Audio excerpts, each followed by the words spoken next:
ഹുവാവയുടെ പുതിയ 2 ടാബ്ലറ്റുകൾ റിലീസ് ചെയ്തിരിക്കുകയാണ്. Huawei മീഡിയപാഡ് M6. ഇതിൽ 2 വെർഷൻസ് ആണ് വരുന്നത്. 10.8 ഇഞ്ച് സ്ക്രീനുമായിട്ട് വരുന്ന ഒരു വെർഷനും 8.4 ഇഞ്ച് സ്ക്രീനുമായിട്ട് വരുന്ന മറ്റൊരു വെർഷനും. സാധാരണ രീതിയിൽ ടാബ്ലറ്റുകളിൽ നമുക്ക് കുറഞ്ഞ പ്രൈസ് റേഞ്ചിൽ നല്ല പ്രോസസ്സറൊന്നും ലഭിക്കാറില്ല. പക്ഷേ ഈ ഒരു ടാബ്ലറ്റുകളുടെ പ്രത്യേകത എന്താണെന്ന് വെച്ചാൽ കുറഞ്ഞൊരു പ്രൈസ് റേഞ്ചിൽ ഈ ടാബ്ലറ്റുകളിൽ നമുക്ക് നല്ല പ്രോസസ്സറാണ് ലഭിക്കുന്നത്.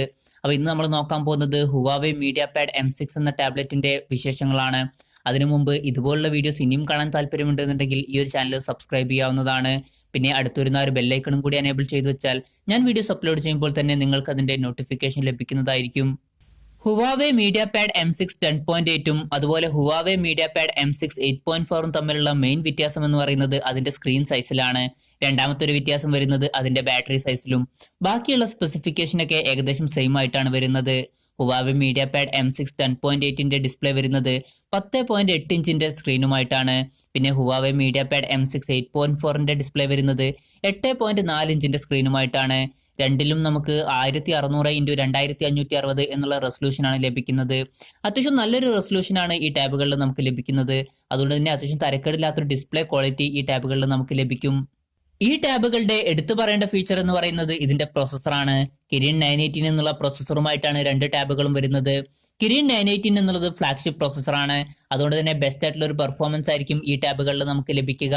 പിന്നെ എടുത്തു പറയേണ്ട കാര്യം 20,000 രൂപ എന്ന പ്രൈസ് റേഞ്ചിലാണ് ഈ ഒരു പ്രോസസ്സർ നമുക്ക് ലഭിക്കുന്നത് എന്നുള്ളതാണ്. 2 ടാബുകളിലും നമുക്ക് 4 GB റാം ആണ് ലഭിക്കുന്നത്. 2 ടാബുകളുടെയും ബേസ് വേരിയന്റിൽ 64 GB ഇന്റേണലും ലഭിക്കുന്നുണ്ട്. 128 GB ഇന്റേണലുമായിട്ട് വരുന്ന മറ്റൊരു വെർഷൻ 2 ടാബുകളിലും നമുക്ക് ലഭിക്കുന്നുണ്ട്. പിന്നെ സോഫ്റ്റ്വെയറിനെ പറ്റി പറയുകയാണെങ്കിൽ ആൻഡ്രോയിഡ് 9 ബേസ് ചെയ്തിട്ടുള്ള EMUI സോഫ്റ്റ്വെയർ ആണ് ഈ ടാബുകളിൽ ഉപയോഗിച്ചിരിക്കുന്നത്. ക്യാമറയെ പറ്റി പറയുകയാണെങ്കിൽ പിൻ ക്യാമറ വരുന്നത് 13 മെഗാ പിക്സലിലെ ഒരു സിംഗിൾ സെൻസറാണ്. ഫ്രണ്ടിൽ നമുക്ക് 8 മെഗാ പിക്സലിലെ സെൽഫി ക്യാമറയാണ് 2 ടാബുകളിലും ലഭിക്കുന്നത്. പിന്നെ എടുത്തു പറയേണ്ട മറ്റൊരു കാര്യം ഇതിന്റെ സ്പീക്കേഴ്സ് ആണ്. ഹാർമൻ കാർഡിന്റെ ക്വാഡ് സ്പീക്കേഴ്സ് ആണ് ഈ ടാബുകളിൽ നമുക്ക് ലഭിക്കുന്നത്. അതുകൊണ്ട് തന്നെ വളരെ മികച്ചൊരു സൗണ്ട് ക്വാളിറ്റി ഈ ടാബുകളിൽ നമുക്ക് ലഭിക്കും. പിന്നെ ഈ ടാബുകളിൽ പോഗോ പിൻ കൊടുത്തിട്ടുണ്ട്. അതായത് നമുക്ക് എക്സ്റ്റേണൽ കീബോർഡ് കണക്ട് ചെയ്യാവുന്നതാണ്. ഡിസ്പ്ലേ സൈസിലല്ലാതെ ഈ ടാബുകൾ തമ്മിലുള്ള വ്യത്യാസം വരുന്നത് ഇതിന്റെ ബാറ്ററിയിലാണ്. 10.8 ഇഞ്ച് സ്ക്രീനുമായിട്ട് വരുന്ന വെർഷനിൽ നമുക്ക് 7500 mAh ബാറ്ററിയാണ് ലഭിക്കുന്നത്.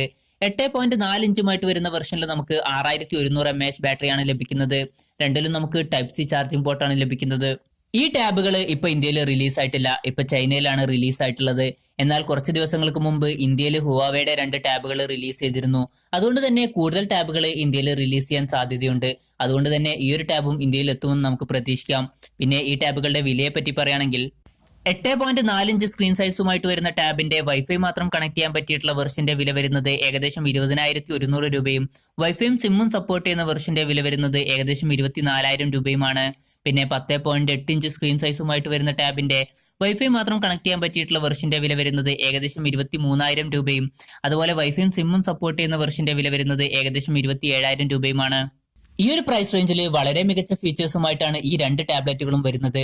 നമുക്ക് ഈ ഒരു ടാബ്ലറ്റുകളിൽ ബെസ്റ്റ് ആയിട്ടുള്ള പ്രോസസ്സറാണ് ലഭിക്കുന്നത്. പിന്നെ നല്ല ഡിസ്പ്ലേ ലഭിക്കുന്നുണ്ട്, നല്ല ബാറ്ററി ലഭിക്കുന്നുണ്ട്, അതുപോലെ തന്നെ അത്യാവശ്യം നല്ല സ്പീക്കേഴ്സും ഈ ടാബ്ലറ്റുകളിൽ നമുക്ക് ലഭിക്കുന്നുണ്ട്. അപ്പോൾ ഇന്ത്യയിലോട്ട് ഈ ഒരു ടാബ്ലറ്റുകൾ എത്തും നമുക്ക് പ്രതീക്ഷിക്കാം.